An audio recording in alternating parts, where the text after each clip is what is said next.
When you think innovation, you think Silicon Valley. Tell me about it, Jim. Avatar. Well, what about Avatar? Well, that's, I think when people look at innovation, I think technology is an enabling tool that has made all of Hollywood possible. But I don't think anything of technology means anything unless you add creativity. Ultimately, it's a little red light that goes on when you turn on your TV, and there's nothing on. Right. So unless you add the creativity of great artists, including Will, those two things are symbiotic. Those two things really go together. And what technology has done is it's enabled the vision and the creativity of artists to reach their maximum potential, and it continues to do that. But tell me what tell me what Hollywood has done to motivate entrepreneurs, motivate innovators, motivate scientists. Because we talked about Star Trek earlier. Yeah. Because I was inspired, the reason I was so interested in science fiction was because of Star Trek. Well, they watch the movies. That's ultimately, those are those kids grew up watching those movies and saying, I want to invent that machine. Right. I want to fly to that planet. I want to kill those aliens. I want that ray gun. Ultimately, that's what inspired a lot of people to be scientists, to be engineers, to want to explore. What I was trying to bring out was that the replicators we heard about today, the communicators, all these great technologies, they all started with ideas from Hollywood. You've challenged us in Silicon Valley to think bigger. Well, once again, it is symbiotic because, people look at those things and they say, I want to invent them. The people who create those things, writers, filmmakers, Jim Cameron started out as a physicist, so those things aren't created, those things come from the real world, and then they're embellished and they're created and they're drawn from great science fiction writers, they're drawn from the real world, and then they're made into wonderful stories and wonderful science fiction and wonderful iterations that become movies. Right. And then they become the real world, which is a lot what Singularity is about. Well, when you think entertainers, you don't think smart. But I tell you, both times I've met you, I've been blown away with how smart you are. Whoa. Wait a minute. Okay, all right, let's just take a beat. all right. I know I was going to take a whack for that. But respond to me. What do you want me to respond to? No. Tell me what you think about Hollywood's role in innovation. Well, when you think of I was teasing about the smart thing. I mean, no, really was. It's cool. If you think of Hollywood versus Silicon Valley, and not just Hollywood with movies, but Hollywood as music as well, what you had was a marriage of art and science. The science it took to make that camera work, and the art for the scripts and the directors and the actors and actresses to play those roles. Or Nikola Tesla's, his Warden Tower, which was meant to broadcast electricity, and the byproduct was, radio. He didn't care about radio, but from radio came a wonderful art form of music. They were doing music before radio. It just was different purpose. And it didn't sell hardware, it sold beer in bars, and when it was illegal to have alcohol and speakeasies. So what you're missing in the Silicon Valley that Hollywood has, and you dare to compare them, is that Silicon Valley doesn't have its art marriage yet. But music, right, and you could use music and epidemic because they spread. So music is a spreading of inspiration. If you were my muse, you would inspire me to create. And all the art that I make will live in a museum. And if you made me laugh, you would be amusing. It's just inspiration. And so music is inspiration traveling. So what the Silicon Valley has done has been able to allow you to take your thoughts and travel them around the world to bring people together. Music was the first social network. So that's what you're missing there. Very interesting. Very, very interesting. Absolutely right. Elon, what's your view of the world? I mean, you have a foot both in Hollywood and Silicon Valley somehow. I don't know how you do it. And in space. Right. Well, I'm really, primarily in technology. I spend about half the week in Silicon Valley, about half the week in LA, but rocket companies down here. Tesla's primarily up there. So, but I think there's no question that there's symbiosis between Hollywood and Silicon Valley and technology. The things that one sees in science fiction movies give you ideas for what you want to try to create in the future, Right. And they inspire kids to go into the Were you sciences. inspired? Were you inspired by science fiction? I mean, look at what you've achieved. absolutely. I was definitely inspired by science fiction. Both books and movies. I really loved Asimov's Foundation series, Heinlein's The Moon is the Harsh Mistress, and of course I watched Star Trek, which is I think everyone watched that. Right. So it really sort of it creates this sense of possibility that you want to make real, Right. and then making it real is a very difficult process, but over time we've been able to do that. If you look at the cell phones that we take for granted today, I mean they're actually way more advanced than what you'd see in a Star Trek episode. You've basically got a supercomputer in your pocket. It's incredible. Yeah, absolutely. We need to do a few other things, like our advancements in space travel have not matched advancements in communications and computing and that kind of thing. And so that's something that we need to do. So we need to. Are you going to do it? Yeah, I mean the aspiration is. Well, I hope so. Right. The aspiration of SpaceX is to drive forward space technology to the point where we can have a self-sustaining civilization on Mars, to make life multiplanetary. Right. Which I think would be the greatest adventure that humanity could ever undertake. Absolutely. So- Absolutely. Well, I want to, before I ask Jim, I want to ask you, where do you think technology is headed? Take out your crystal ball, a decade from now, 2 decades from now. What do you see happening?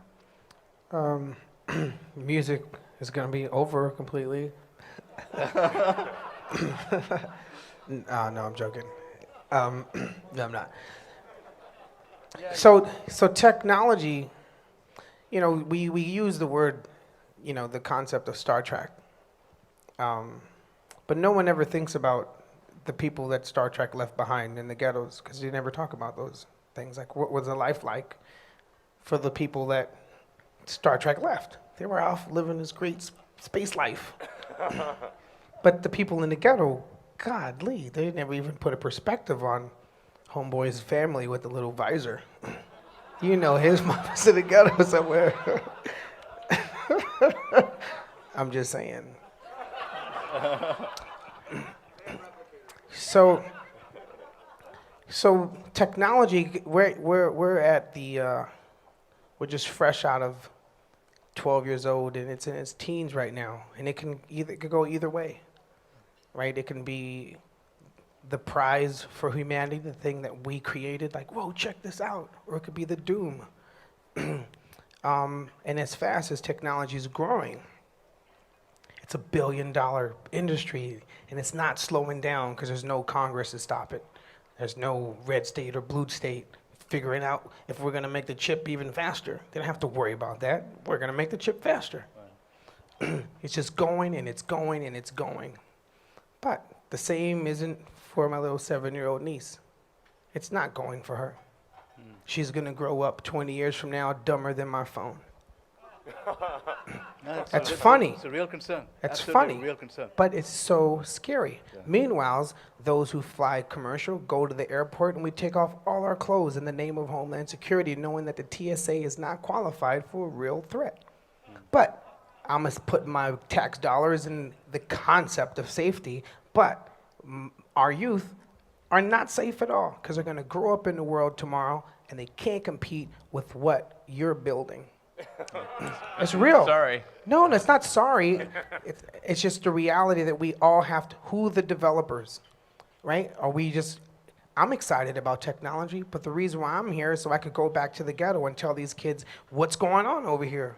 So they could take an interest over here. So they could want to be scientists and technicians and engineers and mathematicians. Well, I tweeted earlier on that you've challenged Singularity University and challenged me to think bigger because we have to get to the ghettos. We have to help those people. So your message heard loud and clear. Yeah. Now, let me share, earlier today, Troy Carter, who's someone I hold in amazingly high regard, made a comment about you. He says, Vivek, I was blown away with how much Jim Giannopoulos gets it. He says, I haven't met someone at his level who really understands technology and has a vision like you do. That was nice. Yeah, and I was blown away. This is a Hollywood player basically talking so highly about you. Tell me, what's your vision of technology? Where do you see things headed in the next 10 years? Well, to start with, I think, to go back to your earlier comment about, the Silicon Valley and Hollywood, I think people assume antagonism where there is occasionally friction, because film is technology. If you saw Hugo, from its earliest days, film is technology. Film wouldn't exist without technology. The advances in film, sound, color, special effects, every aspect of film, the distribution of film, all the ways we enjoy film today, and especially in digital form, couldn't exist without technology. And every advance in technology in film and the ability for people to enjoy it on various devices in various ways couldn't exist without the advances in technology, and most of those are coming from Silicon Valley, and Hollywood embraces and applauds them, and anybody who doesn't is a Neanderthal. So I don't get this idea that Hollywood is afraid of Silicon Valley. Comment on SOPA while you're at it. So we'll get to SOPA, because that was an example of friction, and the friction came from a real misunderstanding of intentions and meaning. SOPA started out as a very basic bill which was intended to stop bad guys from selling things to people that they didn't intend to buy. That's really what it was. It included things like you thought you were buying Timberland shoes and you were buying things where the sole would fall off. You thought you were buying blood pressure medicine and you were buying, a placebo that they sold you at 80% of the cost, because when they sold it at 40% of the cost, people got suspicious. This I heard from the senator who sponsored the bill.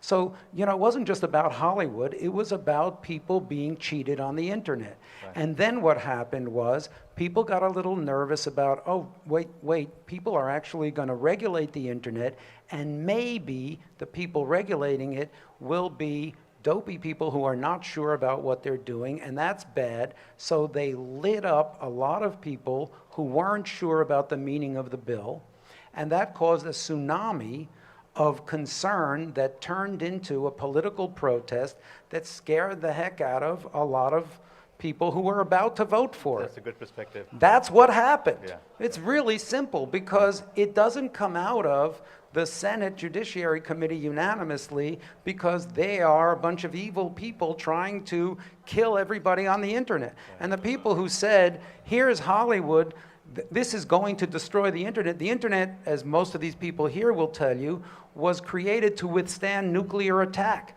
So how Hollywood was going to destroy the internet was, was beyond my understanding. I hope that our friends over here report on it. So, Right. But in the process of misconception and perhaps badly wording or whatever, things got out of hand, and now it has to be reformed, and now it has to find its proper balance. It's that simple. Right. That's friction. That's not a war of Hollywood and Silicon Valley, and anyone who sees it that way doesn't understand it. Absolutely. Elon, let's say you succeed with Tesla, which I hope you do, and with SpaceX. Now you bought General Motors, you bought Chrysler, you bought Ford, and you've taken over NASA. What's next? I'm looking a decade forward. I'm pretty sure we won't be buying those companies. Well,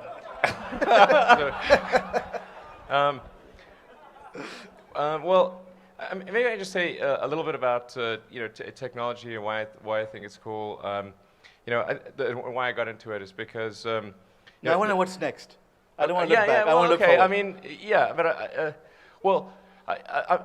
you think bigger than anyone else does, okay? I mean, I think the thing that we're most focused on at Tesla is accelerating the transition to sustainable transport, which I think is extremely important for the world on many levels. Right. And serving as a catalyst, both in the cars that we make ourselves as well as the cars we help others make. So we do powertrains for Mercedes and Toyota and that kind of thing. So. Right. And then at SpaceX, the overarching goal of SpaceX is the settlement of Mars, to make life multiplanetary, which I think is, will be one of I think probably the greatest adventure that humanity ever undertakes, and create an enormous opportunity on the surface of Mars. But we need to have a transport mechanism that's capable of getting there. The SSS Enterprise? Well, something like that. I mean, it might not look quite like that, but it's we need a spaceship that can do interplanetary travel. It's about time. Right. And I think that's something that would actually inspire people all around the world. Because if you think of, say, the Apollo moon landings, I mean, it was only a handful of people that went to the surface of the moon. But actually, we all went there. I mean, the whole world went there. I mean, that inspired kids, people, the whole planet. Right. It's one of those things that made you glad to be a human being. Absolutely. So I think we want more of that stuff. Right. Rob, are we out of time? Or do we have... Let me tell you what, let's do concluding thoughts. Whatever you want to say to the audience about the future of technology or Hollywood, go for it. Jim, you start. Well, I guess I think the future of technology reflected here is that technology enables really great creators to truly realize their vision, and for people all over the world to experience it in ways that they haven't before. And that's just looking at it from the Hollywood perspective.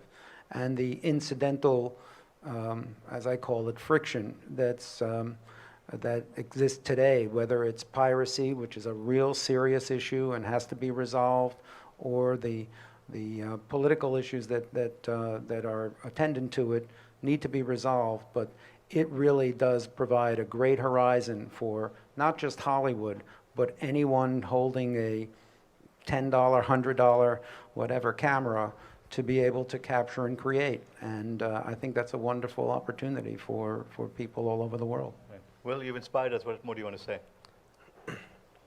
Well, if you think of the innovation when they thought to put a horse's tail on a wooded stick and make paint that inspired painters to paint, and the technology it took for paint to last a long time, and you have a classic painting for time, and then from that point on, the technology of printing sheet music, because if you were a conductor, you were privileged to have sheet music to write it out for a whole orchestra to play, and as you conducted. But then when the printing press came along, it created our publishing industry. So it was the marriage of art and science, and the marriage of art and science that created the movie industry, and the architects that made the theaters and the basilicas. So we haven't seen the marriage of code writers and dreamers in the arts, because it's an art of its own. Applications. Look at what apps did in the past. How many years? It ain't even been that long, apps. It's absolutely phenomenal. Absolutely. But when it comes to the Silicon Valley and these geniuses that are doing incredible things, that marriage is the one we haven't seen yet. We don't know what industry it's going to forge. We don't know the minds from these 5-year-olds, these 3-year-olds that are touching televisions like, this doesn't work, mommy. They're touching a television like it's an iPad. An iPad's not even old. Just think of how it's changed the human mind from when we were 3. We didn't touch a magazine and want the pictures to move. So that simple thing of what it's done to the human mind, of how you see a window, we're gonna say when I'm 60 years old, I'm gonna tell my little grandson, I remember when a window was just a window. We used to look out the window. You never know what a window is gonna be until you marry art and science for this era. And that's the reason why I'm so passionate about the dreamers. All the dreams came from the people in the ghetto, because that's the only way to escape a nightmare, is to dream out of it. You don't wake up from a nightmare, you're just gonna go back to sleep in another motherfucking nightmare. Peter, we need him on our faculty. You dream out of it. Can you make it happen? Elon, your thoughts? Well, that was just very touching, amazing. I'm blown away. But it's going to happen regardless. Right. Maybe it's Singularity University. Maybe it's NASA. Maybe it's probably going to be Elon Musk, because people like me, I waited in line for my Tesla. I got the new one coming. He can get you bumped up. Honestly, thank you, by the way. It's cool of you. These guys, the Dean Kamens, the Elon Musk, these are the heroes of this era. But if you read abundance, no. If you read abundance, you realize that you can be the hero of this era as well. Anyone can now do what previously only governments and rich people like him could do. No. You can't look at it that. We can't. Hey, I'm supposed to be the shallow one. But you can't look at him as a rich person. He's a dreamer that was able to have 4 dreams. He had one dream, then he dreamt how to turn that dream into reality, and he dreamt up his own obstacle to fix the obstacle. You can't just have one dream, you have to have 4 dreams, and he did it, and that's the reason why I'm sitting here talking with a guy from Tesla. All right, you get the last word, my friend. I love you, Will. Final words. Well, I think I'd really just like to emphasize what Peter was saying at the beginning, which is, on his book Abundance, and I think we get sometimes too wrapped up in the negativity of the world, and it's not like we should ignore the negativity or get complacent or anything, but I think we should also recognize that life is pretty good, Right. And if we can't be pretty happy with the way things, with what we have and where things are, well, I mean, then we'll never be happy. This is pretty great. Right. So I think people should just, generally have a more positive attitude, because that's the underlying reality. And I think in the 21st century we'll see lots of exciting things happen. And, I think we'll see the transformation of transportation and energy production. We'll hopefully see a base on Mars. I mean, that's a sort of, I guess, my ultimate dream. If SpaceX can help us make that transportation happen, then I think we would enable enormous opportunities for anyone who is able to go over there and create things on another planet. Just like, when you had the Union Pacific come to California, and people initially said, well, there's no one in California, what are you going to do? And now look, we're on this movie studio lot. But you have to be very careful. There was a lot of politics that went involved. The reason why we still don't have a freaking subways, because they wanted to have more cars and cars and cars and cars, and messed up our whole transportation in a way. So you have to have some type of, like, it can't be too glee, like you ain't really paying attention to what the potential is going to be. Because you could be like LA, which is like the worst developed city where the traffic is horrible. I want to thank 3 amazing people for their time. This was just an amazing. I wish we could talk for 2 more hours, but we can't. Thank you. Thank you.